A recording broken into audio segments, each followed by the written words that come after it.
사실은 오늘이 어떤 날인지 아십니까? 제가 시카고 땅을 밟은 지 딱 1년이 되는 날입니다. 시간이 참 빠르다는 그런 생각이 들면서도 또 이런 기회에 하나님의 말씀을 함께 나눌 수 있다는 그 사실이 참 감회가 새롭게 다가오기도 합니다. 아시다시피 저는 우리 시카고 기쁨교회에서 유초동부를 담당을 하고 있습니다. 지난 금요일로부터 시작해서 이제 여름 성경학교 VBS가 이제 진행되었고, 사실 이제 오늘 오전 예배까지 해서 이제 막 마무리가 되었습니다. 그렇기 때문에 이제 방금 유초동부 설교를 하고 왔기 때문에 저는 아직 유초동부 그 설교 모드에 있습니다. 아이들의 경우 이제 집중력이 떨어져서 설교가 10분 넘어가면 다른 데서 보고 뭐 자리를 뜨고 뭐 그래서 최대한 짧게 설교하는 것을 많이 이제 연습을 해왔는데 어른들 대상으로 오랜만에 또 긴 설교를 하려다 보니까 조금 어색한 것은 사실입니다. 보통 이제 이런 경우에는 둘 중에 하나입니다. 설교가 상당히 짧아지거나 상당히 길어지거나 이렇게 될 것 같은데 둘 중에 어느 경우가 되더라도 양해해 주시고 들어주시면 감사하겠습니다.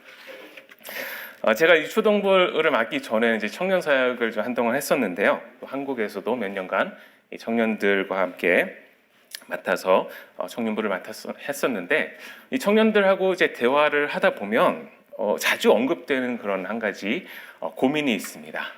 다름 아닌 이 결혼의 문제이죠. 이 청년들이 이제 교회 안에서 좋은 사람 만나서 결혼하면 가장 이제 최적의 케이스인데 문제는 목사님 교회에 사람이 없어요라고 말을 한다는 것입니다. 실제로 교회에 사람이 없느냐? 그건 또 아니에요.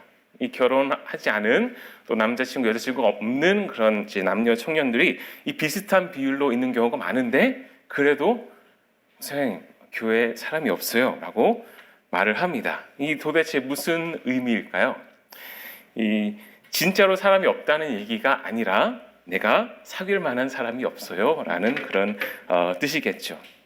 많은 경우에 청년부에서 어렸을 때부터 이제 자라난 그런 청년들이 많습니다. 그래서 같은 청년부에 있는 저 자매, 저 형제는 말 그대로 정말 형제처럼 자매처럼 느껴져서 전혀 남자로서 전혀 여자로서 매력을 느끼지 못한다는 것입니다. 그래서 사람이 없어요라고 이제 답답함을 토로하는 것이죠. 그리고 흔히 이제 사람이 없다라고 이야기할 때 이런 의미로 사용하는 경우가 참 많습니다. 실제로 인간이 없다라고 말하는 것이 아니라 내가 찾는 사람이 없다. 내가 이미 이제 정해놓은 그 목적에 맞는 그런 사람이 없다라는 그런 의미이겠죠. 오늘 본문에서도 우리가 읽어보면 사람이 없다는 그런 이야기가 나오는데 아마 비슷한 의미로 보면 될 것 같습니다. 59장 16절 상반절에 사람이 없음을 보시며 중재자가 없음을 이상히 여기셨으므로 이 하나님께서 백성을 쫙 살펴보시는데 아무리 찾아봐도 사람이 없다는 것입니다. 실제로 사람이 없이 그냥 빈 곳이었을까요? 그렇지 않다는 것이죠. 하나님께서 찾으시는 목적에 맞는 그런 사람이 없었다. 그런 의미로 우리가 받아들일 수가 있습니다. 그러면 이제 오늘 본문에서 하나님께서는 어떤 사람을 찾으시는 것일까요? 어떤 목적을 수행하기 위해서 하나님께서 사람을 찾으시는 것일까요? 몇 가지 우리가 살펴보면 그에 대한 대답을 우리가 찾아볼 수가 있습니다. 우선 우리는 이 말씀의 이제 배경을 한번 살펴볼 필요가 있는데요. 이제 몇 주 동안 이제 담임 목사님과 권건우 목사님께서 이사야에 대한 어떤 개괄적인 설명을 잘 해주셔서 저로서는 참 감사합니다. 그건 이제 이미 들으신 것처럼 이 이사야서는 유다에 대한 심판, 멸망할 것이다라는 그런 예언의 말씀이 이제 40장 이전까지는 이제 기록이 되었고 이 40장 이후부터는 이 포로로 이미 잡혀간 이들에 대한 위로의 말씀, 또 해방에 대한 그런 예언들이 담겨져 있습니다. 그리고 이제 56장부터는 이 포로기 이후의 어떤 상황을 이제 배경으로 하고 있다고 우리는 볼 수가 있는 것이죠. 그리고 오늘 우리가 읽은 59장의 말씀 역시 이 세 번째 부분, 이 포로기 이후에 어떤 배경을 두고 있다고 볼 수가 있습니다. 물론 이제 56장부터 65장은 이제 그 이전의 그 두 부분과는 조금 다르게 어떤 역사적인 인물이라든지 어떤 지명을 언급하고 있지는 않습니다. 그래서 딱 잡아 언제 배경이다라고 말하기는 또 어려움이 있다라고들 많이 이야기합니다. 근데 분명한 것은 이 바빌론 포로 생활로부터 이 돌아온 이후의 상황이다라는 것을 우리는 틀림없이 확신할 수가 있습니다. 한번 상상해 봤으면 좋겠습니다. 만약 여러분이 이 상황 속에 살아가고 있다. 70년 동안 나라를 빼앗기고 포로의 신분으로 먼 타지에 살고 있다가 하나님께서 약속하신 대로 마침내 다시 자유를 얻어서 고향으로 돌아갑니다. 돌아와서 보니까 완전히 폐허가 된 그런 땅입니다. 근데 거기에서 정말 벽돌 하나부터 다시 쌓으면서 성전을 다시 재건하고 성벽을 다시 쌓고 삶의 터전을 다시 일으켜 세웁니다. 얼마나 기쁘고 감사하는 마음으로 생활을 할까요? 얼마나 하나님의 나라와 통치를 꿈꾸면서 하나님의 약속이 이루어진 것을 확인하고 더 큰 것을 예배해 놓으신 그 약속을 믿고 따라가면서 나아가겠습니까? 그런데 우리 말씀을 보면 현실은 그렇지 않았던 것 같습니다. 이사야 56장부터 반복적으로 나타나는 그 이야기는 하나님께서 백성들을 향해서 공의를 행하라고 계속해서 촉구하는 말씀이 선포됩니다. 그리고 거기에 대응해서 반복적으로 이 백성은 죄를 행하고 하나님의 말씀을 어기는 모습이 그려지고 있는 것이죠. 이 유대 백성들은 하나님의 말씀을 따라 살면서도 이제 다시 포로기에서 돌아왔으니까 내가 유대인으로서 하나님 믿는 백성으로서의 정체성을 다시 세워야겠다라는 의미에서 철저하게 종교 생활을 하고 금식도 하고 제사도 드리고 하면서도 여전히 죄로 가득한 삶을 살고 있더라는 것입니다. 그래서 오늘 읽은 59장 말씀 3절에 아주 상세하게 적고 있습니다. 이는 너희 손이 피해 너희 손가락이 죄악에 더러워졌으며 너희 입술은 거짓을 말하며 너희 혀는 악독을 내밀어. 또 이어서 6절부터 보면 그 손에는 포악한 행동이 있으며 그 발은 행악하게 빠르고 무죄한 피를 흘리게 신속하며 그 생각은 악한 생각이라 황폐와 파멸이 그 길이 있으며 그들은 평강의 길을 알지 못하며 그들이 행하는 곳에 정의가 없으며 굽은 길을 스스로 만드나니 무릇 이 길을 밟는 자는 평강을 알지 못하느니라. 아주 신랄하게 그들의 죄악된 삶을 비판을 하고 계십니다. 하나님께서는 이 유대 민족에게 포로 생활로부터 해방을 주셨고 또 다시 일으켜 주시겠다는 약속을 하고 계신데 정작 백성은 여전히 죄 가운데 살아가고 있습니다. 이에 대한 단적인 예로 우리가 느헤미야 5장의 말씀을 보면 알 수가 있습니다. 이 느헤미야는 이 포로 생활에서 귀환한 유대인들의 지도자로서 이 총독으로서 예루살렘에 왔습니다. 근데 총독으로 재임하는 그 기간 중에 정말 기가 막힌 소식을 듣게 됩니다. 아무래도 이제 그 바닥부터 다시 시작하니까 좀 어려움 속에 있었겠죠, 백성들이. 게다가 이 땅에 흉년이 들었던 것 같습니다. 그래서 사람들이 먹고 사는 게 너무 힘들었습니다. 그렇다 보니 돈을 빌려야지만 곡식을 먹을 수가 있었던 것이죠. 근데 그 돈을 빌리기 위해서는 포도원도 밭도 다 저당을 잡히게 됩니다. 그런데 거기까지 모자라서 자기의 자녀들까지도 노예로 팔아야 겨우겨우 곡식을 사서 먹을 수가 있는 그런 상황 속에 있었습니다. 근데 그거에 비해서 이 생활에 비교적 풍족했던 사람들이 있었습니다. 귀인들과 관원들은 그 돈을 빌려주면서 이 대부업으로 더 많은 부를 축적하고 있었던 것이죠. 이런 상황 속에 있는 백성들이 이 느헤미야를 향하여서 좀 도와달라고 이 요청을 합니다. 그 이야기를 들은 느헤미야는 아주 크게 노하면서 이제 5장 8절에 이렇게 대답했다고 기록이 되어 있습니다. 그들에게 이르기를 우리는 이방인의 손에 팔린 우리 형제 유다 사람들을 우리의 힘을 다하여 도로 찾았거늘 너희는 너희 형제를 팔고자 하느냐? 더구나 우리의 손에 팔리게 하겠느냐 하며 그들이 잠잠하여 말이 없기로. 이 전후 문맥을 보면 느헤미야가 그들을 때리면서 이런 얘기를 했다고 합니다. 이거 정말 기가 막힐 노릇 아니겠습니까? 하나님께서 포로 생활에서 해방을 주셔서 다시 고향으로 돌아왔는데 거기에서 동족을 노예로 삼는 그런 악행을 저질렀던 것이죠.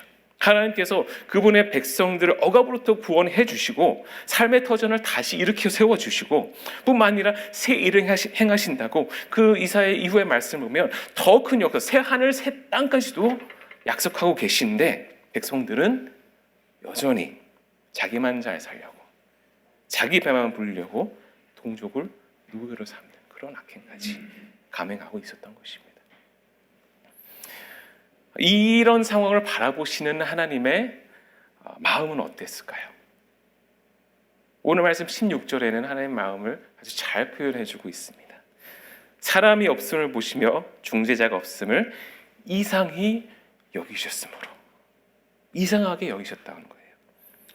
왜 사람들이 저럴까? 왜 공의를 행하는 사람이 이렇게 없을까?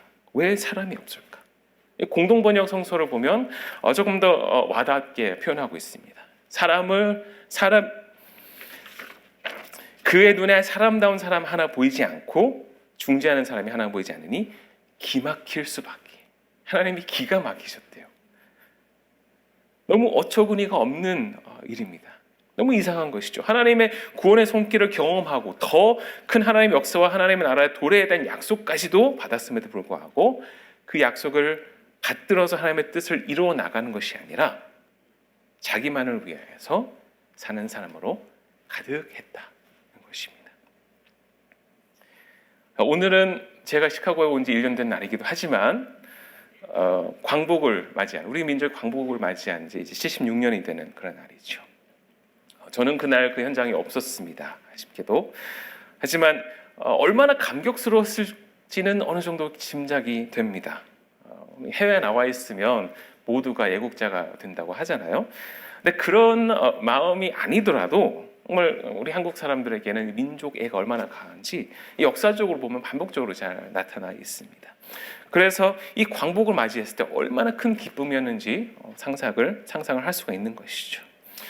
그런데 저는 이제 개인적으로 어렸을 때부터 이 광복에 대해서 배우면서 참 신기하고 의문이 가는 그런 부분이 있었습니다. 근데 그토록 바라고 소망하던 광복인데 어째서 얼마 지나지 않아 분단이 되었을까? 어떻게 얻은 자유인데 이 서로 다른 이념으로 해서 어떻게 민족이 갈라졌을까? 너무나도 안타까운 현실이 아닐 수가 없습니다. 그럼에도 불구하고 그 이후에 이어졌던 이 전쟁의 폐허 속에서 하나님께서 우리 민족에게 복을 많이 주셔서 정말 그 예루살렘 성전을 정말 바닥부터 다시 재건하고 성벽을 다시 쌓는 그런 유다 민족들처럼 우리 민족도 정말 벽돌 하나하나 쌓으면서 다시 일으켜 세워주시지 않으셨습니까? 정말 지금은 이제 믿기 힘들 정도로 정말 많이 발전한 그런 나라가 되었습니다. 이 백범 김구은 선생이 바랐던 것처럼 정말 문화의 힘을 가지고 아름다운 나라를 이루어낸 것이 우리 민족 아니겠습니까? 세계적으로 BTS가 또 인기를 얻고 한식이 또 인기를 얻고 있지 않습니까? 이렇게 복을 많이 받고 있는 우리들이지만 안타깝게도 여전히 그 복을 받은 우리들 가운데 분열이 계속되고 있고 분단이 여전히 있고 가면 갈수록 어떻게 보면 차별과 증오와 혐오가 더 늘어나는 그런 느낌이 들기도 합니다. 이런 상황 속에서 드는 질문이 있죠. 아니 한국에 그리스도인이 그렇게 많은데 왜 여전히 갈등과 혐오가 있을까? 아니 오히려 어째서 이 갈등과 혐오에 앞장서던 이들 가운데 물론 일부 있겠지만 교회와 그리스도인들이 서 있을까? 사실 이거는 미국의 경우도 마찬가지입니다. 이 미국이라는 나라가 기독교적인 가치 위에 서진 나라다라고들 이야기하지만 이 사회 속에서 지금 비춰지고 있는 기독교의 모습은 편견과 아집, 혐오와 인종차별 등의 모습이 주를 이루고 있습니다. 이 고통받는 사람들은 계속 고통 중에 있고 차별당하고 소외된 사람은 여전히 소외되고 있는데 이들을 향한 사람이 없다는 것이죠. 여기 공의와 정의를 행하는 자들은 보이지 않느냐. 얼마나 기가 막힌 노릇이 아니겠습니까? 하나님께서 우리 시대를 보고도 이상히 여기실 만하지 않습니까? 다윗이 처음에 던졌던 질문을 한번 해보도록 하겠습니다. 돌아가서 하나님께서는 이런 상황 속에서 어떤 사람을 찾으시는 것일까요? 이 말씀을 우리가 공동 번역으로 살펴보면 조금 더 어떤 느낌인지, 어떤 사람을 찾으시는지 알 수가 있습니다. 공동 번역은 이렇게 번역하고 있어요. 그의 눈에는 사람다운 사람 하나 보이지 아니하고. 하나님께서 이런 상황 속에서 찾으시는 사람은 사람다운 사람입니다. 사람 구실을 하는 사람인 것이죠. 풀어서 생각한다면 하나님께서 사람을 창조하실 때 가지셨던 그 본래의 목적에 따라서 살아가는 사람이 바로 하나님께서 찾고 계신 사람이라는 것입니다. 하나님은 인간을 어떤 목적으로 창조하셨을까요? 창세기를 보면서 우리가 쭉 풀어나갈 수 있겠지만 오늘 말씀에 사실 명료하게 그것이 나와 있습니다. 사람이 없음을 보시며 중재자가 없음을 이상히 여기셨다고 말합니다. 여기에서 중재자라고 번역된 단어의 어원을 이제 살펴보면 만나다, 만지다라는 그런 의미를 가지고 있다고 합니다. 그리고 하나님께서 찾으시는 사람은, 정말 사람다운 사람은 바로 다른 사람을 만나주고 연결해주고 만져주는 그런 삶이라는 것을 알 수가 있습니다. 공의가 행해지지 않고 죄와 욕심이 창궐하는 그 백성 가운데 고통 중에 있는 사람을 만나주고 연결해주는 그런 역할을 하는 사람이 바로 사람다운 사람이요, 하나님께서 찾으시는 사람이라고 오늘 말씀은 우리에게 알려주고 있습니다. 세번역 성경을 보면 조금 더 명료하게 풀어내고 있습니다. 사람다운 사람을 이 압박받는 사람을 도우려는 사람이라고 번역을 하고 있는 것이죠. 결국 오늘 우리가 말씀을 통해서 우리가 분명히 알 수 있는 것은 하나님께서 찾으시는 사람은 모두가 고통 중에 있을 때 나만 잘 살겠다고 남들을 억압하는 사람이 아니라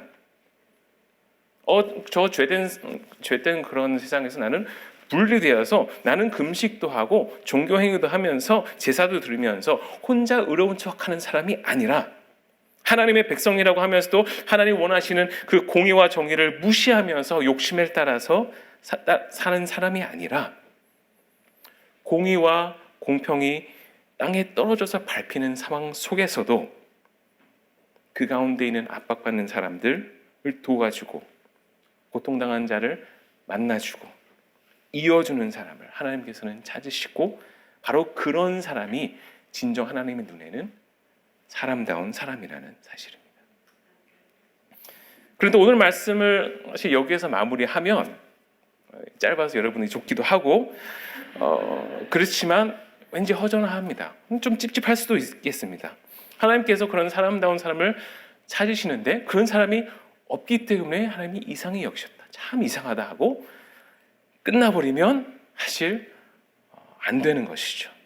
하나님께서 기가 막히셨구나, 이상히 여기셨구나, 참 이상하다 하고 넘기셨을까요? 그렇지 않았습니다. 사실 이것은 그냥 이상하다 하고 넘길 만한 일이 아니죠. 냉동실에 있는 아이스크림이 생각보다 빨리 사라졌을 때 참 이상하다라고 아내가 말할 수는 있겠지만 이 문제만큼은 하나님께서 그냥 넘어갈 만한 그런 일이 아닙니다. 하나님께서는 이상히 여기시고 끝난 것이 아니었습니다. 오늘 설교 제목을 제가 이상히 여기셨으므로 하고 정했습니다. 이 말씀을 이제 묵상하면서 저에게 좀 중요하게 다가왔던 부분이 어떤 부분인지 알 수 있을지는 모르겠습니다. 어디였을까요? 이상히 여기셨다는 것도 물론 중요하지만 거기에 붙어있는 음으로였습니다. 한국어가 참 좋은 것이 말을 끝까지 들어봐야 그 참된 의미를 안다는 것이죠. 이 뒤에 무엇을 붙이냐에 따라서 의미가 상당히 이제 바뀌게 됩니다. 이 이상히 여기셨음으로 해서 음으로가 붙은 것으로 인하여서 우리는 무엇을 알 수가 있습니까?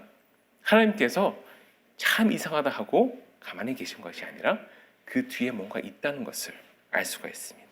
하나님께서 가만히 계시지 않으셨다는 걸 아는 것이죠. 이상히 여기셨기 때문에 그 뒤에 행동이 따랐음을 알 수 있는 것입니다. 그리고 그 뒤에 하나님께서 하신 행동을 보면 정말 가히 충격적이라고밖에 말할 수가 없습니다. 16절 후반절부터 17절까지 읽으면 자기 팔로 스스로 구원을 베푸시며 자기의 공의를 스스로 의지하사 공의를 갑옷으로 삼으시며 구원을 자기의 머리에 써서 투구로 삼으시며 보복을 속옷으로 삼으시며 열심을 입어 겉옷으로 삼으시고. 여러분, 여기에서는 하나님께서 어떤 행동을 하는 그런 모습이 그려지는 것이죠?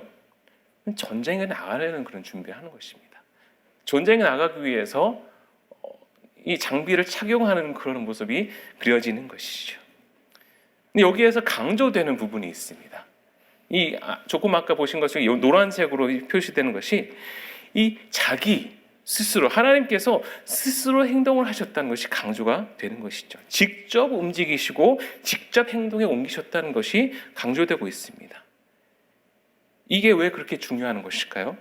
이 압박당한 이들을 구원해 줄 이가 없으니 하나님께서 직접 구원을 베푸셨다. 공의를 베풀 이가 없으니 직접 공의를 갑옷으로 입으셨다. 이 중재자가 없음을 한타는 것에서 끝나는 것이 아니라 하나님께서 직접 그 중재자가 되셨다는 것을 의미하고 있습니다. 왜 하나님께서 그토록 직접 나서야 하셨을까요? 정말 사람이 없으니까 어쩔 수 없이 하나님께서 움직이신 것일까요? 이 전쟁 이야기가 나와서 이제 말씀드립니다. 제가 거의 10년이나 된 이야기이지만 제가 육군으로 이제 군목으로 복무를 했습니다. 거기에 이제 군 교회를 이제 담당을 하면서 예배를 드리는데 이 군 교회는 이제 병사들도 오기도 하지만 간부들도 이제 제법 많이 이제 옵니다. 그리고 이 간부 중에 그 부대의 지휘관이 연대장, 여단장, 사단장이 이 교회를 나오면 그러면 그 밑에 있는 간부들도 이제 많이 이제 따라오게 됩니다. 근데 그렇게 되면 사실 참 편합니다. 이게 부대에서 뭔가 프로그램을 하고 싶다. 성탄절이니까 크리스마스 캐롤 대회를 하고 싶다. 그러면 이제 지휘관에 갑니다. 연대장님, 내가 크리스마스 캐롤 대회를 하려고 합니다. 그러면 연대장님 이렇게 얘기합니다. 목사님 뭐가 필요하세요? 휴가증이 좀 필요합니다. 휴가증을 딱 걸면 그러면 이제 병사들이 난리 나거든요.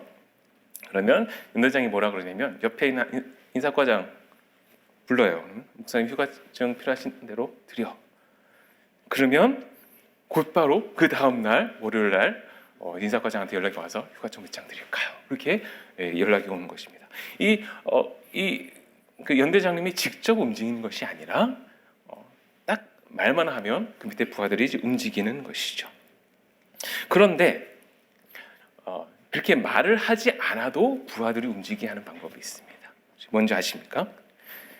말 전혀 하지 않고 만약에 치워야 되는 의자가 있으면 지휘관이 의자를 딱 잡습니다.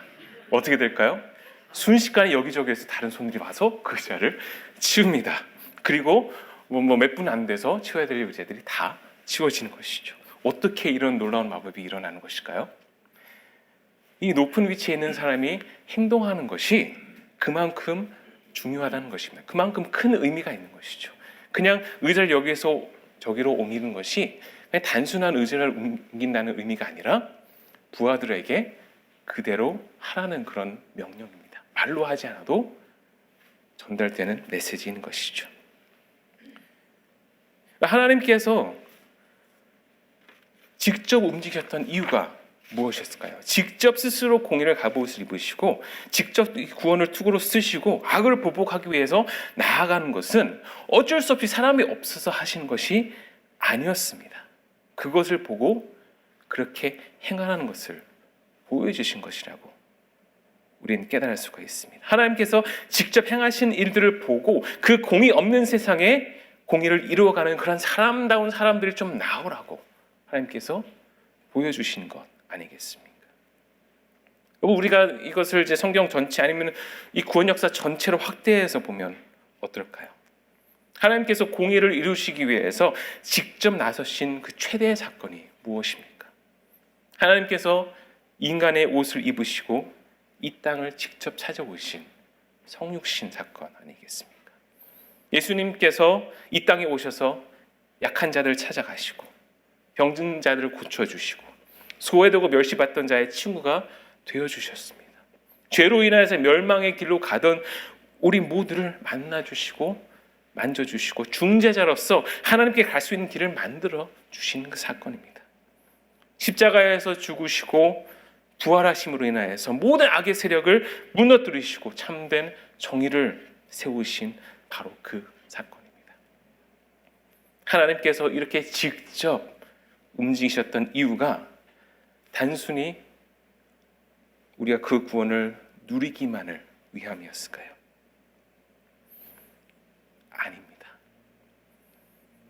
예수님께서 직접 인간으로 이 땅에 오신 이유는 예수님을 보고 그 길을 따라서 압박받는 사람들을 도우고 만나고 만져주라는 정말 사람다운 사람이 되라고 하신 것 아니겠습니까? 여러분, 이 WWJD라는 말 혹시 들어보셨나요? 이 WWJD는 이제 What would Jesus do? 라는 말의 약자입니다. 1896년도에 발간된 소설 In His Steps에서 등장하는 사실 아주 유명한 문구입니다. 레이먼드라는 작은 동네에 관한 이야기인데 어느 날 그 동네 교회 목사님이 성도들에게 한 가지를 제안합니다. 무슨 결정을 하든지 이 질문을 먼저 던지고 결정을 하세요. What would Jesus do? 예수님이라면 어떻게 하셨을까? 라는 질문을 던지고 그 결정을 내리세요. 그리고 그렇게 됐을 때 어떤 일이 일어나는지 한번 봅시다 라는 내용입니다. 이 소설의 챕터 하나가 이제 각 인물별로 그렇게 했을 때 어떤 삶의 변화가 있었는지를 이제 보여주는 것이죠. 이 소설이 출판됐을 당시에는 엄청난 인기를 얻었습니다. 얼마나 인기가 좋았는지 지금 계산해 보면 120년이 넘는 그런 세월이지만 여전히 이 What would Jesus do?라는 이 문구가 그리스도인들 사이에서는 아주 중요한 의미로 가지고 있고 많은 그리스도인들이 인생의 중요한 결정을 할 때 어떤 원칙으로 삼는 그런 문구이기도 합니다. 특별히 청소년들이나 어린이 사역을 하면 팔찌로 상당히 많이 이제 판매되기 베스트셀러 이템입니다. 그런데 이 참 좋은 말이고 당연히 우리가 예수님께서 어떻게 하셨을까라고 생각하고 고민하면서 우리의 인생의 결정을 하는 것이 맞는 이야기이긴 한데 이 문구에 있어서 사실은 좀 맹점이 있습니다. 사실 이 문구 자체라기보다는 이 문구를 대하는 우리의 자세에 있어서 좀 오류가 있을 가능성이 있습니다. 이것을 이제 소설의 내용을 보면 알 수도 있는데요. 예를 들어서 소설에 등장하는 한 인물은 이제 일간지의 편집장입니다. 그런데 주일날 나가는 신문이 이제 마음에 걸리는 거예요. 그래서 주일날은 신문을 발간하지 않겠다라고 결정을 합니다. 그래서 그 일간지는 또 구독자 수들이 많이 줄어들고 피해를 입었습니다. 하지만 예수님은 어떻게 하셨을까라는 그 질문에 예수님이라면 이렇게 하셨을 것 같다 해서 결정을 내리게 됩니다. 또 다른 인물은 철도 회사를 다니고 있는데 그 회사의 비리를 발견하게 됩니다. 예수님이라면 어떻게 하셨을까 고민을 하다가 나는 그만둬야겠다. 그래서 직장을 그만두고 다른 직장을 구하게 됩니다. 한 여성은 자기를 좋아하는 이제 남자가 있는데 그 프로포즈하는 것을 거절합니다. 예수님이라면 어떻게 하셨을까? 이런 남자하고 결혼 안 했을 거야. 그래서 거절을 하게 됩니다. 이런 결정들을 보면 좀 공통점이 보이실지 모르겠습니다.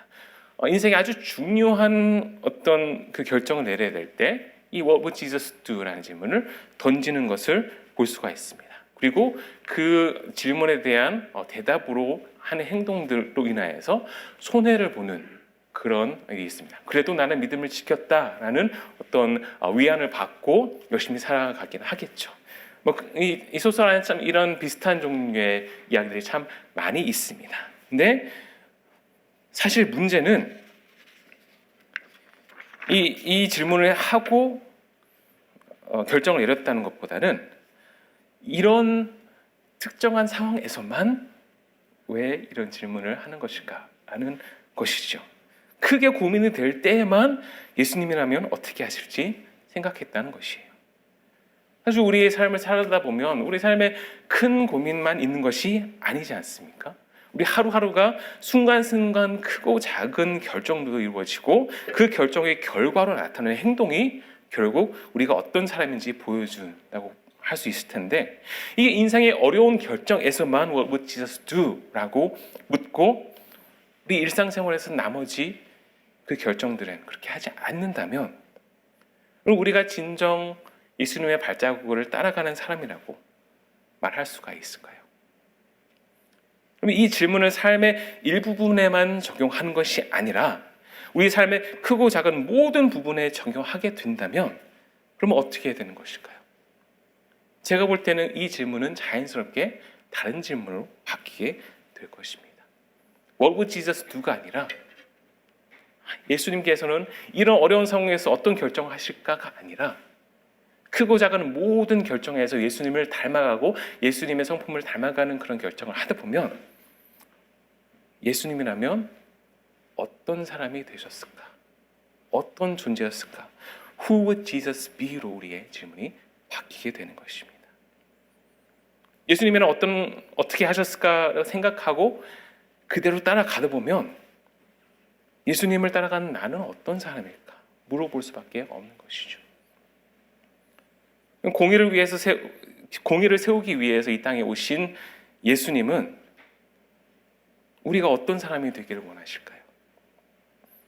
단순히 죄악 가운데 있는 이 세상 속에서 그 죄에서 피해가고 벗어나는 사람이 되기를 원하실까요?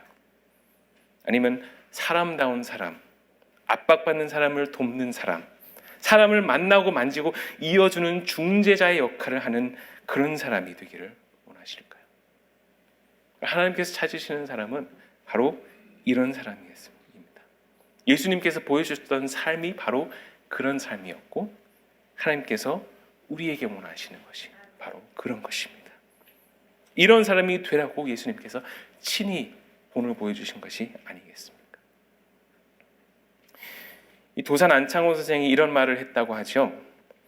그대는 나라를 사랑하는가? 그러면 먼저 그대가 건전한 인격이 되라. 우리 중에 인물이 없는 것을 인물이 되려고 마음 먹고 힘쓰는 사람이 없는 까닭이다. 인물이 없다고 한탄하는 그 사람 자신이 왜 인물이 될 공부를 아니하는가?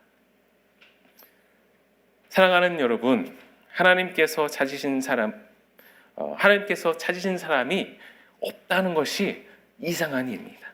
왜냐하면 그런 사람이 되라고, 사람다운 사람이 되라고 하나님께서 우리를 부르셨을 뿐만 아니라 직접 친히 그 길을 보여주셨기 때문입니다.